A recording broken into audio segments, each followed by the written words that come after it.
Matt, and you're watching No Luck Trucking. Currently, we are between Columbus and Zanesville. So, kind of wanted to do one of these in-between videos. We're still filming the actual travel video. So, wanted to do kind of an update of the area for the freight market like we have been doing. Let me go ahead and pull up the load board. Well, it is Sunday, so we're gonna have to kind of do it from Monday and Tuesday. Not much leaves today, to be honest with you. So let's take a look at the health of this area. So we'll do a 200-mile search radius. We will go ahead and put August 1st through August 2nd as pickup. Trailer type, because all I really can tell you about is a 53-foot dry van.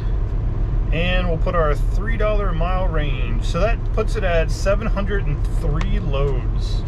Let's take a look and see what the best ones are. Kent, Washington, no thank you. Alaska, no thank you. Alberta, no thank you. Salt Lake, no thank you. I guess Tucson's not the worst. Montana, Iowa. So I mean, the rates aren't fantastic. Let's go ahead and put let's put a $4 a mile range on there. So that drops it down to 195. Let me go back and add some filters. Let's get rid of the Canadian loads. Let's get rid of all these multi-stop loads. And let's do our minimum distance. I think we did like 400 miles last time. I'm not 100% sure. 400, destination, US. So that drops it to 38. At 400 mile distance, $4 a mile as the bare minimum. So we have Indianapolis to Tampa paying $5.13 a mile. That's actually not bad, except the whole Tampa thing. But you know, got to do what you got to do. Dayton, Ohio to was that Massachusetts? Yeah. See, exempt. That's the bad stuff. That's usually like produce, but they don't have to pay detention. They don't have to pay layover. Sometimes the rate's not even locked in until you go to pick it up because it is a market value. This one says drop trailer at receiver for 7 days.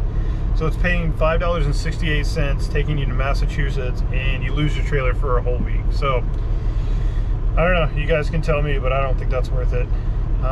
Shelbyville, Kentucky to West Haven, Connecticut, $5.16 a mile. That's not bad. Hazmat, there we go.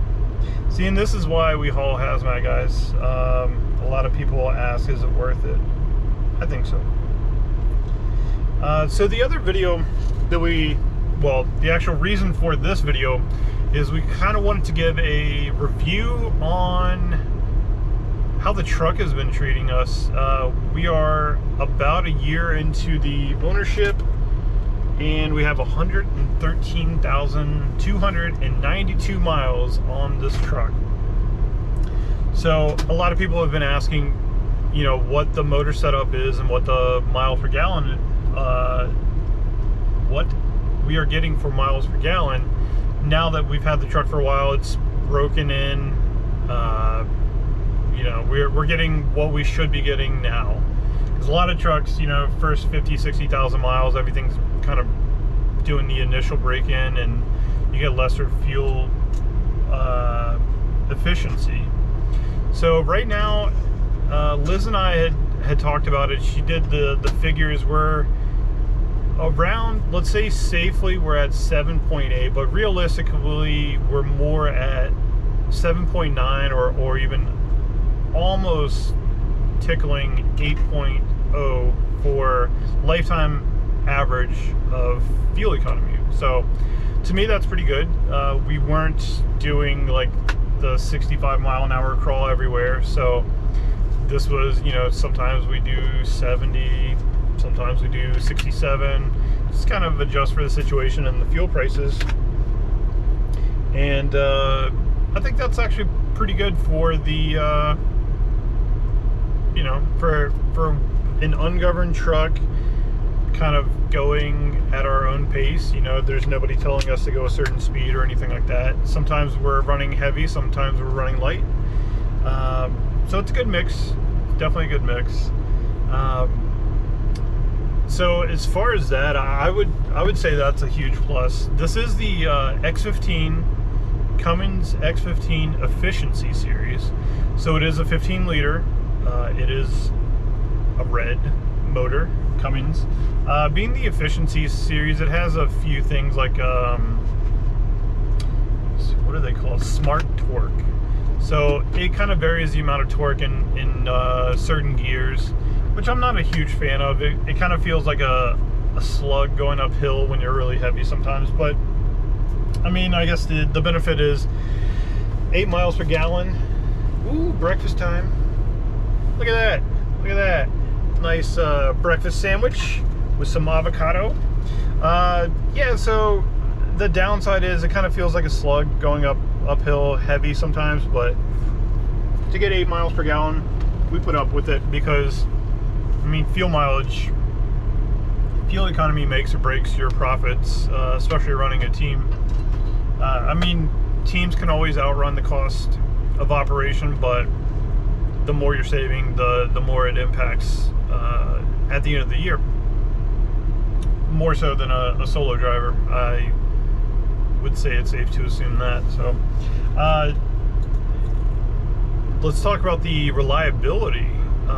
We loved the idea of the X15 motor in here instead of the PACCAR. We had a lot of like little issues with the PACCAR motor, nothing that like really put us down for a long time. Well, let me rephrase that.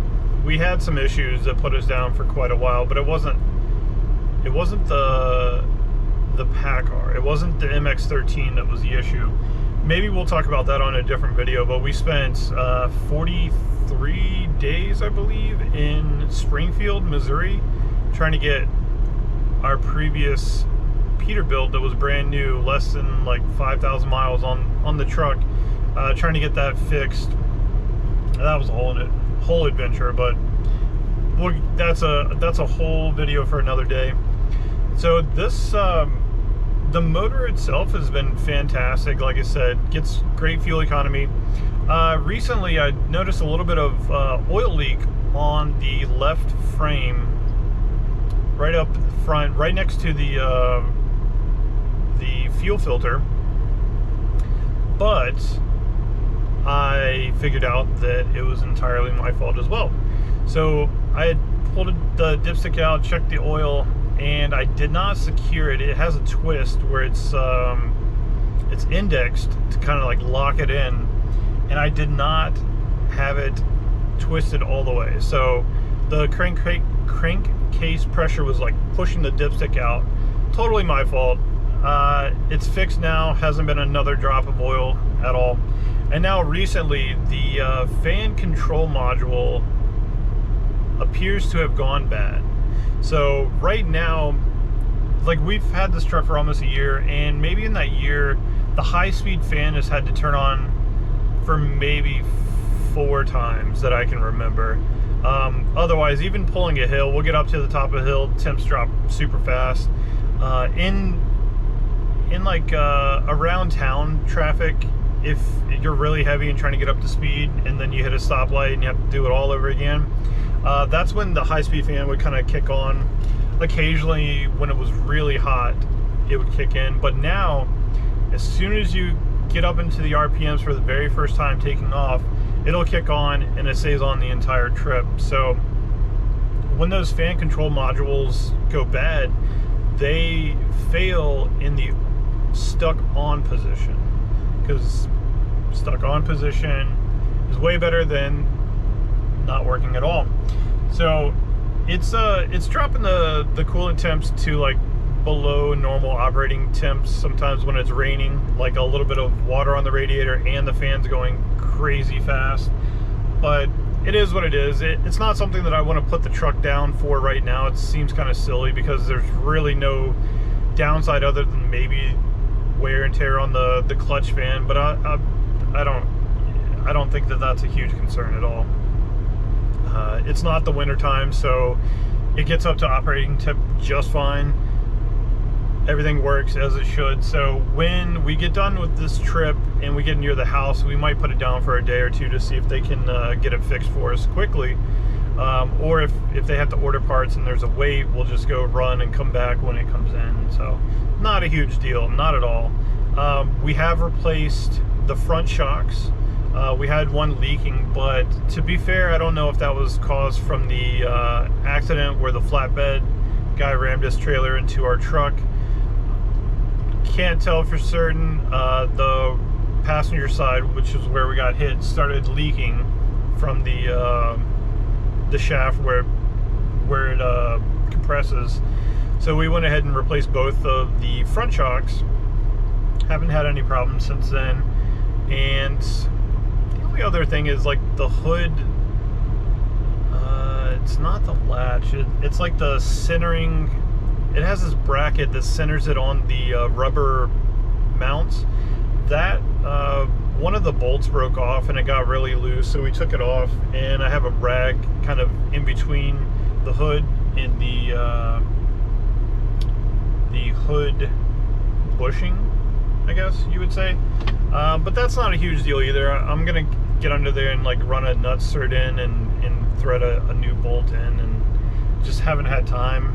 Every time we go home, we have a ton of stuff to do, so I haven't gotten a chance to do that. Let's see. So we did have the issue with the factory tires that came on it. We had gotten them balanced when we first got the truck, and then we got them balanced probably 25,000 miles later because it had a vibration. We put Centromatic balancers on, and then come to find out it was just the tires all along. So we got those replaced. It's been pretty smooth since. I'm trying to think of anything else. Can you think of anything, Liz, that we've had to replace? Oh, off the top of my head. Yeah, I mean, so far, like I said, 113,000 miles. You know, $150 worth of shocks that we put on ourselves is the big cost for it. Nothing crazy at all. Yeah, we had the trailer issues, but yeah, I mean, we did hit the deer, so we're gonna have to replace that bumper, but you know, that's not the truck's fault. It held up pretty well considering. Hit a tire casing that kind of pulled the side skirt off, but you know, we got that fixed. But again, that's not the truck thing. So basically, you kind of like categorize trucks in, are they money makers or money takers? And so far, I would say the cost of keeping this truck up has been super minimum.